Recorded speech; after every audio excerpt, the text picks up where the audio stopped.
Lamborghini එක පාරේදී දැක්කහම මොහොතකට හැමෝගෙම අවධානය ඒ පැත්තට හැරෙනවා. ෆෝන් එක අතට එනවා, කැමරා එක ඔන් වෙනවා, සෝෂල් මීඩියා වල එහෙ මෙහෙ හැම තැනම ෂෙයා වෙනවා. ඒ වගේම තමයි ඒත් එක්කම හැමෝටම වගේන ලොකුම ප්‍රශ්නේ තමයි අඩෝ මේක කාගේද? මොකද Lamborghini කියන්නේ නිකම්ම සුපර් කාර් එකක් නෙමෙයි. පෙනුමෙන්ම ඇටෙන්ෂන් ගන්න, සද්දෙන්ම හඳුනා ගන්න පුළුවන්. මිල අහපු ගමන් ඇස් ලොකු වෙන වෙනම ලෙවල් එකේ කාර් එකක්. ඉතින් අද අපි හොයලා බලමු ලංකාවේ කී දෙනෙක් ගාව Lamborghini keys තියනවද කියලා. ඒ වගේම තමයි විවිධ හේතුන් හා රහස්‍යභාවය ආරක්ෂා කිරීම හේතුවෙන් Lamborghini ලංකාව තුල දැක ගන්න පුළුවන් වුණත් ඒ බොහොමයක් ගැන නිලදත්ත වාර්තා නැහැ. ඉතින් අන්න ඒ හේතුවත් එක්ක අද අපි මේ වීඩියෝ එකදී කතා කරන්නේ සමීක්ෂණ වාර්තාවල තහවුරු කරගන්න පුළුවන් දත්ත තියෙන පුද්ගලයන් විතරයි. එහෙනම් අපි යමු වීඩියෝ එකට.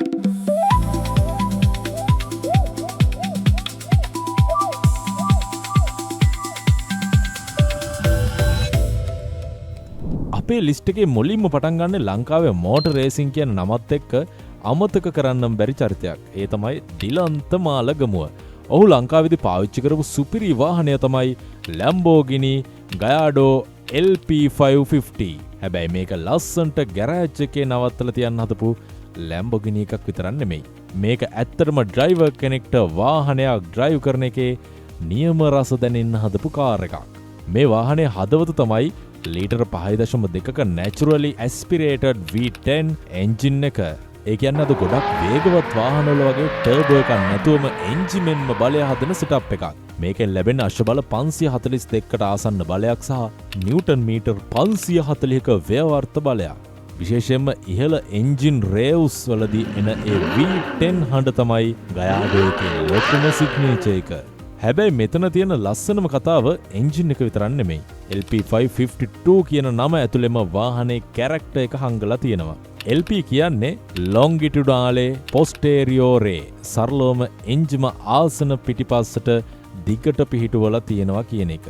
550 කියන්නේ එහි බල ප්‍රමාණය. අන්තිමට තියෙන 2 කියන්නේ බලය යන්නේ පසුපස රෝද දෙකට විතරයි කියන එක. ඒ කියන්නේ මේක rear wheel drive Lamborghini එකක්. ඒක තමයි මේ වාහනේ තවත් ස්පෙෂල් කරන්නේ. සාමාන්‍ය Gallardo ගොඩක් all wheel drive වුණත් මේ version එකේ බලය පසුපස රෝද දෙකට විතරක් යන නිසා ස්ටියරින් එක තවත් තියුණුයි. වාහනේ බැලන්ස් එක ඩ්‍රයිවර් එක්ක තවත් ඩිරෙක්ට් කනෙක්ෂන් එකක් දෙන විදිහට ටියුන් කරලා තියෙනවා. ස්ප්‍රින්ග්ස්, ඩැම්පර්ස්, ස්ටැබිලයිසර්ස්, ටයර්ස් වගේ කොටස් පවා මේ පසුපස රෝද ධාවනයට ගැලපෙන්න Lamborghini ඉංජිනේරුවන් වෙනම සකස් කරලා තියෙනවා. පර්ෆෝමන්ස් පැත්තට ගියාම වැඩේ තවත් සීරියස් වෙනවා. මොකද නිෂ්පාදක දත් අනුව තප්පර 3.9කින් පැයට කිලෝමීටර් 100ක් දක්වා යන්න පුළුවන්. අපේ ලිස්ට් එකේ ඊළඟට තියෙන්නේ ලංකාවේ කාලයක් තිස්සම කාර් පිස්සොන්ගේ ඇස් නවත්තපු Avendra Gardens. ඒකේ සුපිරි ලක්ෂරි කාර් කලෙක්ෂන් එකට.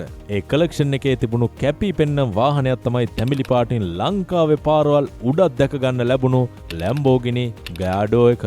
මේකේ තියෙන ඉන්ට්‍රස්ටිංම දේ තමයි Gallardo කියන්නේ Lamborghini ඉතිහාසයේ නිකම්ම මොඩල් එකක් නෙමෙයි. 2003 දී හඳුන්වා දුන්න මේ වාහනය එදා Lamborghini එකේ ලොකු V12 වාහන වලට වඩා ටිකක් කොම්පැක්ට්, ඩ්‍රයිව් කරන්න පහසු ඒත් පර්ෆෝමන්ස් එකෙන් කිසිම අඩුවක් නැති සුපර් කාර් එකක් විදිහට තමයි හදලා තිබුණේ. මුල් Gallardo එකේ හදවත උනේ ලීටර් 5ක naturally aspirated V10 එන්ජින් එක. ටර්බෝ එකක් නැතුව මේ එන්ජිමෙන් අශ්ව බල 500ක් සහ නිව්ටන් මීටර් 510ක ව්‍යවර්ථ බලයක් හදන්න පුළුවන් වුණා. ඒත් එක්ක වේග 6ක ගියර්බොක්ස් එකක් තිබුණු අතර සාම්ප්‍රදායික මැනුවල් ට්‍රාන්ස්මිෂන් එක හෝ පැඩල් භාවිතයෙන් ගියර් මාරු කරන ගියර් පද්ධතිය තෝරා ගන්නත් පුළුවන් වුණා. පර්ෆෝමන්ස් එක ගැන කිව්වොත් මුල් Gallardo එක තප්පර 4.2ක් වගේ කාලයකින් පැයට කිලෝමීටර් 100ක් දක්වා ධාවනය වුණා. ඒ වගේම Gallardo එක තියෙන සම්පූර්ණයෙන්ම ඇලුමිනියම් වලින් නිර්මාණය කළ ස්ට්‍රක්චර් එකක්. එන්ජිම වාහනේ මැදට ආසන්නව තැබීමත් වාහනේ උස අඩුවෙන් තියා ගැනීමත් එක්ක center of gravity එක පහළට ගෙනවිත් හැන්ඩ්ලින් එක තවත් දියුණු කරන්න Lamborghini උත්සාහ කරලා තියෙනවා. ඒක නිසා Gallardo එකේ ලස්සන තියෙන්නේ ස්ට්‍රේට් ලයින් ස්පීඩ් එකේ විතරක් නෙමෙයි. කෝණ එකකට ගියා ඩ්‍රයිවර්ට වාහනයක කනෙක්ෂන් එකක් දැන්න විදිහට මේක හැදිලා තිබුණේ. හැබැයි ඇවෙන්ඩ්‍රා ලැම්බෝගිනි එකේ කතාවට 2022 දී අවාසනාවන්ත හැරීමක් එනවා. ඒ වසරේ ඇතුණ කලබල අතරතුර ඇවෙන්ඩ්‍රා ගාඩන්ස් පරිශ්‍රයේ තිබුණු සුකෝපභෝගී වාහන 13ක් ගිනිබත් වුණා. ද සන්ඩේ ටයිම්ස් වාර්තාවට අනුව ඒ වාහන හොටෙල් එකට අයත් වූ වාහන අතර ලැම්බෝගිනි එකත් ඒ අතර තිබුණා. එම වාර්තාව ඇවෙන්ඩ්‍රා හිමිකරු ලෙස දනේෂ් ද සිල්වා සඳහන් කරන අතර වෙනත් ෆැක්ට් චෙක් රිපෝර්ට්ස් මේ සුපිරි වාහන කලෙක්ෂන් එක සචිත් ද සිල්වා සමගත් සම්බන්ධ කරනවා. අපේ ලිස්ට් එකේ ඊළඟට එන්නේ ෆකීර් ෆෞමි. ලංකාවේ කා කමියුනිටි එක ඇතුලේ ඔහුගේ නමත් එක්ක වැඩිපුරම කතා බහට එන වාහනයක් තමයි ලැම්බෝගිනි ගෑඩෝ කියන්නේ. මේක තියෙන තවත් රසවත් කතාවක් තමයි වාහන ලෝලින් අතර පැතිරුණු තොරතුරු අනුව ෆෞමි සතුව තිබුණා කියන මේ ගයාඩෝ එක කලින් ඩිලන්ත මාලකම පාවිච්චි කරපු වාහනය කියලාත් කියනවා. හැබැයි ඒ ඕනර්ෂිප් ට්‍රාන්ස්ෆර් එක තහවුරු කරන නිල ලේඛනයක් ප්‍රසිද්ධියේ නැති නිසා ඒ කොටස අපි තහවුරු කරුණක් විදිහට නෙවෙයි ලංකාවේ වාහන ලෝලින් අතර ප්‍රසිද්ධ කතාවක් විදිහටයි ගන්න ඕනේ. හැබැයි මේක ඩිලන්ත මාලගමුවගේ කලින් ගයාඩෝ LP55 එකම නම් අපි ඒ කතාවේදී එන්ජින් පව ස්පීඩ් වගේ දේවලුත් බැලුවා. ඒ නිසා මේ කතාවේදී වෙනත් තොරතුරු ටිකක් හොයලා බලමු. මේ වාහනේ ඩිසයින් එක බැලුවම අදටත් පරණයි කියලා හිතන්න අමාරුයි. ඉතා පහළ බොඩි එක, තියුණු ලයින්ස්, විශාල එයා ඉන්ටේක්ස් සහ පාරටම ඇලීගෙන යන වගේ ස්ටෑන්ස් එක නිසා දුරින්ම ලැම්බෝගිනි එකක් කියලා හඳුනා ගන්න පුළුවන්. තවත් ආකර්ශනීය දෙයක් තමයි ගයාඩෝ එකේ කම්පැක්ට් සයිස් එක. ලැම්බෝගිනි වල ලොකු V12 මොඩල්ස් එක බලද්දී ගයාඩෝ එක ටිකක් කුඩා සහ නිම්බල්. ඒ නිසා සිටි රෝඩ්ස් වලත් ට්විස්ටි රෝඩ්ස් වලත් ඩ්‍රයිව් කරන්න රිලේටිව්ලි සුපර් කාර් එකක් වෙනවා. අපි ඊළඟට කතා කරන්නේ මිස්ටර් රිෂාඩ් හමීඩ් ගැන.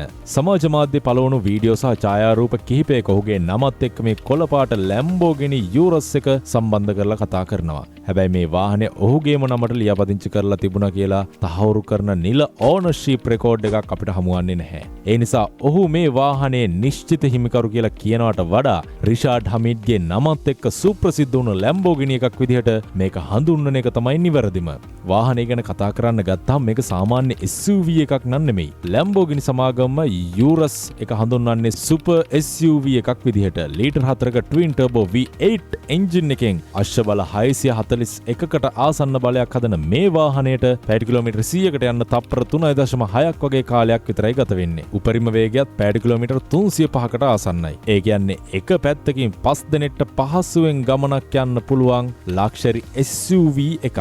අනිත් පැත්තෙන් ඇක්සලේටර් එක තද කරපු ගමන් සුපර් කාර් එකකට සමාන පර්ෆෝමන්ස් එකක් දෙන කාර් එකක්. ඉතින් අද අපි කතා කරේ ලංකාවේ ලැම්බෝගිනි තියනවා කියලා කියන හැමෝම ගැන නෙමෙයි. තහවුරු කරගන්න පුළුවන් තොරතුරු එක්ක ඉස්සරහට එන නම් කිහිපයක් විතරයි. ඒ අතරේ අපි දැක්කා එකම බ්‍රෑන්ඩ් එකක් වුණත් ඒ හැම වාහනයක් පිටිපස්සෙම තියෙන වෙනස්ම කතාවක් කියලා. ඉතින් ලංකාවේ ලැම්බෝගිනි සීන් එක ගැන අදට කතාව මෙතනින් ඉවර කරමු. තවත් මේ වගේ ඇස් නවත්තන වාහන කතාවක් එක්ක ආයෙමත් වෙනකන් අපේ channel එක සබ්ස්ක්‍රයිබ් කරලා දිගටම අපිත් එක්ක එකතු වෙලා ඉන්න. ඒ වගේම අමතක නොකර ඔයාගේ අදහසත් කමෙන්ට් එකකින් කියාගෙන යන්න. එහෙනම් සුබ දවසක්.